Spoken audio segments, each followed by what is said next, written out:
को घूस चाहिए, जन्म प्रमाण पत्र में घूस चाहिए, इनको जाति बनाने के लिए घूस चाहिए, इनको आवासीय बनाने के लिए घूस चाहिए, इनको हमारे बाप की जमीन उसका मोटेशन करने के लिए घूस चाहिए, इनको एक मामूली साइन करने के लिए घूस चाहिए। तो ऐसे लोगों को तो घर में घुस के चलिए वो तो देखेंगे। और साफ तौर पर आने वाले चुनाव को लेकर भी अगर जिस तरीके का आप भी देख रहे हैं, लगातार घूम रहे हैं, ओवरऑल एक जो हम कल बीजेपी का मैनिफेस्टो देखा, उस पर भी एक छोटा सवाल जरूर पूछूंगा। मैया योजना के काउंटर, गोगो योजना, तमाम योजना, हमने बिजली माफी की योजना, तमाम चीजें चल रही है। मैया पर आपने जो आपका एक काफी वायरल हुआ था कि पूरा परिवार लाखों उठा रहा है, और ये तो इस तरीके की जो राजनीति, जो अगर कई बार उसको टर्म यूज करता है रेवड़ी बांटने की, गरीबों को देने, तो इस टाइप के क्या उनको फायदा मिल रहा है, क्या आपको लगता है? एक बात हमको समझ में नहीं आया कि सरकारों को 1000 रुपए बांटने की जरूरत क्यों पड़ गई। अगर सच में झारखंड को अपने डेवलपमेंट कर दिया है तो 1000 रुपए बांटने की, घूस देने की आवश्यकता नहीं है। बीजेपी को भी सवाल रहेगा, क्योंकि सबसे तो लंबे समय से अगर कोई काबिज रहा है तो बीजेपी रहा है, उसके बाद झारखंड मुक्ति मोर्चा रही है।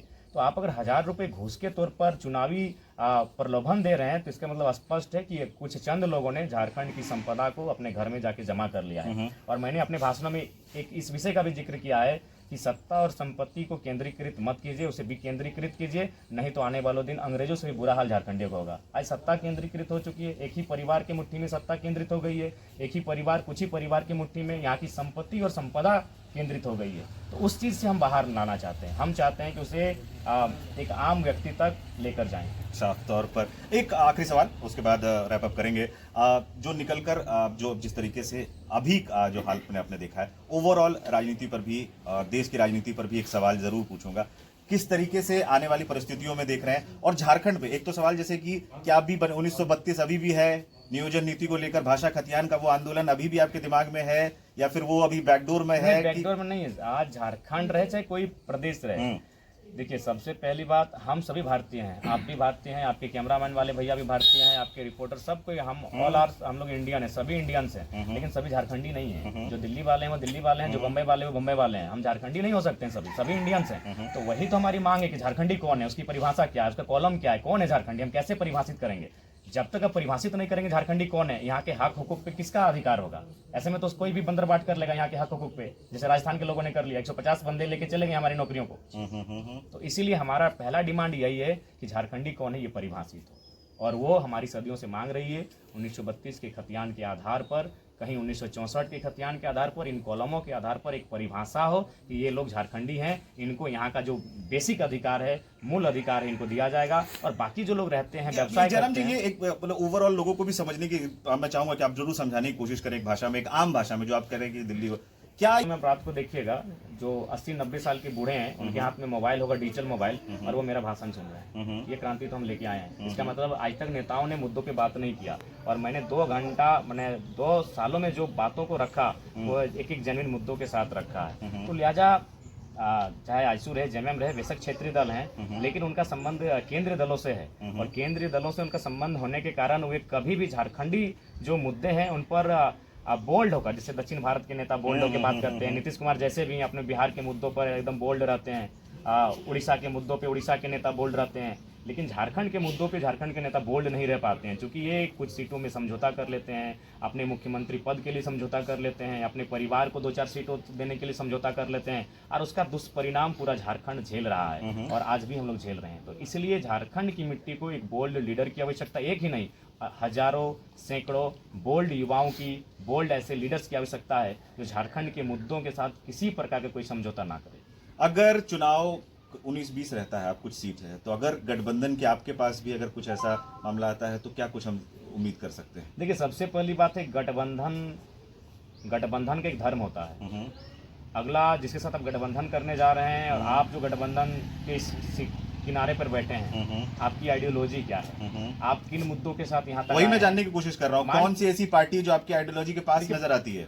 पार्टी के सवाल नहीं है, उस समय के अनुकूल अगर कोई पार्टी उन मुद्दों पे बात करे, जिन मुद्दों को लेकर हम लोग यहाँ तक आए हैं, 2 वर्षों 2.5 वर्षों का संघर्ष रहा है, जिन मुद्दों के कारण आज झारखंड की जनता ने हमें 8.5 लाख वोट बिना सिंबल के दिया है, गिरिडीह से मुझे खुद 3.5 लाख वोट दिया है, तो उन मुद्दों का समाधान करने का मादा जो राजनीतिक दल दिखाएगी, हम लोग उस समय जनता की रायशुमारी करेंगे। जी बिल्कुल, वीडियोस तो काफी वायरल होते हैं, व्यूज भी काफी आते हैं, ये वोट में कितने तब्दील होंगे, कैसा? तब्दील हो चुके हैं भैया, तब्दील हो चुके हैं। 3.5 लाख वोट ऐतिहासिक है, लेकिन वो चुनाव लड़ चुके थे, वो फर्स्ट अटेम्प्ट नहीं है। आप बात कीजिए विधायक बन चुके हैं, उसके हाँ, बाद विधायक बन जो चुके लोकसभा हैं। लड़े उसके थे, बाद ये पप्पू यादव जी, जी। वो 4-5 टर्म के सांसद हैं, बिल्कुल। वो भी इंडिपेंडेंट 6 हैं। बार वो तो हो गए तो, उनके साथ। तो उनसे तुलना नहीं होगी। जी। जयराम महतो एक फ्रेश कैंडिडेट, जो कभी मुखिया तो छोड़िए, छात्र चुनाव के किसी भी चुनाव में पार्टिसिपेट ही नहीं किया, हमने एक मॉनिटर का चुनाव नहीं लड़े हैं, तो वोट में तो तब्दील हो चुका है वो भीड़, 3.5 लाख बहुत है। और हम इंडिया गठबंधन के प्रत्याशी से महज 20,000 पीछे थे। ये तो गनीमत है कि चूंकि अभी आप अपने विधानसभा की बात कर रहे हैं, अगर 20,000 जो पीछे थे, नहीं, ओवरऑल लोकसभा की बात ओवरऑल लोकसभा की बात ओवरऑल कर रहे हैं, लोकसभा इंडिया गठबंधन के जो प्रत्याशी मथुरा थे, प्रसाद, हाँ, उनसे मात्र 20,000 वोट पीछे थे। ओके। उसके बाद ये भी आप सोचिए, ताज्जुब की बात है कि इंडिया गठबंधन के प्रत्याशी ने एक लोक विधानसभा को लीड किया था, टुंडी, और जयराम महतो इंडिपेंडेंट कैंडिडेट 2 विधानसभा को लीड किया है, एक में 90,000, एक में 70,000, मैं 2 विधानसभा को लीड कर रहा हूँ। आप एक डुमरी से बात कर रहे हो, दूसरी और आप बेरमो गोमिया की से, बात, नहीं, गोमिया गोमिया की। से। अच्छा, गोमिया 70,000 के आपको बिल्कुल, करीब मैं वोट 2 मिला विधानसभा था। लीड कर रहा हूँ, इंडिपेंडेंट कैंडिडेट, जी। तो वोट में तब्दील इफेक्ट नहीं पड़ेगा, क्योंकि जो मैक्सिमम गए हैं ना, टिकट नहीं मिलने के कारण गए हैं। तो ये तो पार्टी कुछ तो छोड़ने का टिकट पर्चा भरने के बाद गए हैं। पर्चा भरने के कारण गए, तो उनका बहुत बड़ा डील हुआ होगा, अब क्या हुआ है नहीं जानते। लेकिन मैं एक बात स्पष्ट जानता हूँ, आप भी 2 साल पहले खंगाल लीजिएगा, आज जो लोग मिट्टी धूल पत्थर के समान थे, जयराम महतो ने उनको छूकर सोना और हीरा बना दिया। हाँ, ये और बात है कि वो हीरे और सोने बाजार में जाके बिक गए। 2 साल पहले पता कीजिएगा उनका रिपोर्ट क्या था। जो हमारे साथी जिनको आप बार बार कह रहे हैं, जी जी जी, जिनको हमने सम्मान दिलाया, वो 2 साल पहले उनका क्या रिपोर्ट था पूछिएगा। वे जब अगर कहीं पता नहीं कुछ बोले भी हैं 5 मिनट की नहीं, ये तो सीधा सीधा आरोप है ना जयराम जी की बिक गए। विचारधारा की लड़ाई तो आप भी लड़ रहे हैं। देखिए, सबसे पहली बात है कि जयराम महतो बनना हर किसी के बस की बात नहीं है। मैं आज आपको बताना चाहूँगा, नेशनल पार्टियों ने मुझे 7, 8, 9, 10 तक सीटों का ऑफर दिया था कि अकेले चुनाव नहीं लड़ा जाता है, और ऑफर देने का कारण भी यही था कि लगभग हम लोग 12 सीटों में 50,000 के आसपास वोट लाए थे। तो विधानसभा में 50,000 वोट यानी निर्णायक होता है। ऊपर से अगर नेशनल पार्टियों को खुद का 25-30,000 हर एक विधानसभा वोट बैंक है, तो अगर उनका वोट मुझको ऐड हो जाता तो हम आसानी से सीट निकाल लेते हैं। बाबूलाल मरांडी जो पहली बार 11-12 सीट लाए थे ना, तो वो कोई चमत्कार नहीं हुआ था। जो लोग टूट के आए थे, बड़े बड़े प्रभावशाली नेता, सब उनको उन्होंने ऐड किया था और उनके माध्यम से चुनाव जीते थे। लेकिन जयराम महतो तो फर्श से उठा कर लाया है, जमीन से बच्चों को, मैंने लड़कों को उठा के लाया है, चाहे वो प्राणेश्वर महतो रामगढ़ से रहें, चाहे मैंने हमारे मोतीलाल महतो रहें, चाहे महेंद्र प्रसाद मंडल रहें, ऐसे अनगिनत नाम है जिनको मैंने जमीन से उठाकर लाया हूं, जो पहली बार चुनाव लड़ रहे हैं, पहली बार चुनाव लड़ रहे हैं, पहली बार चुनाव को समझ भी रहे हैं। इससे पहले केवल वोट देने का कार्य करते थे। तो मेरे और बाकी जो लोगों की सोच रहे हैं काफी अंतर रहा है। और जहां तक आरोप का सवाल है, देखिए आरोप लगेंगे, क्योंकि मेरी पार्टी राजनीतिक दल नहीं है। अभी उदाहरण के लिए मान के चलिए, अगर किसी भी टीम की रायशुमारी होती है, मान के चलिए धनबाद से या झरिया से, तो कांग्रेस से 1 का नाम गया, 2 का नाम गया, लेकिन हमारी पार्टी में 20-25 नहीं। हमको लगता है हमारा हर एक कैडर विधायक बनने का मनसा पाला है। ये जयराम महतो की देन है और ये होना चाहिए। लोकतांत्रिक देश में किसी को मायूस नहीं होना चाहिए। अगर हर एक बंदा अगर विधायक बनने का ख्वाब रखता है तो गलत नहीं है। बिल्कुल, वही मैं कह रहा था, खूबसूरती है। बिल्कुल, वो अगर कुछ साथी छोड़ के जा रहा है तो जिस तरीके का आरोप, चलिए वो तो आरोप प्रत्यारोप की अपनी जगह है। जो निकल कर आप जो अभी निकल रहे हैं, किस तरीके का सपोर्ट देख रहे हैं, और साथ साथ में क्या जयराम का जो एक आक्रामकता की जिसको हम बात करते हैं, एक ठहराव सा दिखने लग गया है अचानक से, क्या कुछ जयराम में बदलाव सा आ गया है? दामोदर लाल हो जाएगा एक एक घर, वो जो हम एक आक्रामकता, वो भाषण, एक तो वो स्टाइल भी, वो कहाँ से आया था कि भाई गाड़ी के ऊपर खड़े हो जाना है? कल हमने हेमंत सोरेन को भी रांची के रोड शो में बड़ा चर्चा हो रहा है उसकी भी। करेंगे, हर कोई कॉपी करेंगे, एक नया स्टाइल लेके आए हैं जो ट्रेंडिंग में है। तो जाहिर सी बात है कॉपी करेंगे ही, और करना चाहिए। जब देखिए ट्रेंड में आप हैं और आपकी चीजें, कुछ चीजें कॉपी ना हो, तो फिर आपकी ट्रेंडिंग होने का कोई मतलब नहीं है। तो हेमंत जी कर रहे हैं, कल्पना जी कर रही हैं, हम तो देखें कहीं केजरीवाल जी भी, और बिहार के भी कुछ नेता बोरनेट के ऊपर चढ़ने लगे हैं, क्योंकि हमारे वीडियोज खूब लोकसभा के दौरान काफी वायरल हुए थे, मिलियंस में व्यूज आते थे।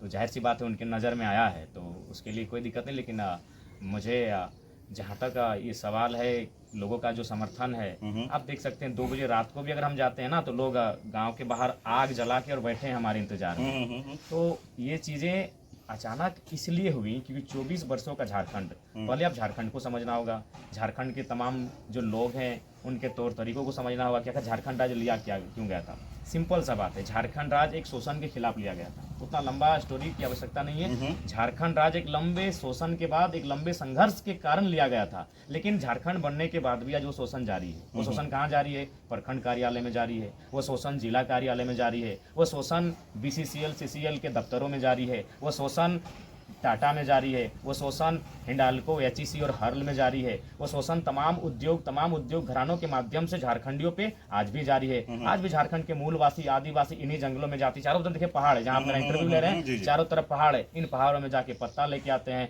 दतवन लेके आते हैं, लकड़ी लेके आते हैं और बगल के हाट में मार्केट में बेचने का कार्य करते हैं। और जो माने ऐसे लोग हैं जो यहाँ लाखों और अरबों का रोज कोयला बेचते हैं। तो शोषण आज भी जारी है। उसी शोषण के खिलाफ पूरे झारखंड के 24 साल की हिस्ट्री में एक लड़का आया है जो सर पे कफन बांध के उन माफियाओं को चुनौती देता है, उन कॉर्पोरेट अवैध रूप से काबिज उन लोगों को चैलेंज करता है, चाहे वो ब्यूरोक्रेट्स भी रहे, अगर डीसी रहे, एसपी रहे, अगर उनकी भी शिकायत है तो ये लड़का स्कॉर्पियो के छत पे खड़ा होकर उनको भी चुनौती देता है। अगर वो बीडीओ सीओ भी रहे तो उनका नाम लेके उनको कहता है कि आप गलत कर रहे हैं, हम सत्ता में आएंगे तो आपको बाहर करके फेंकेंगे।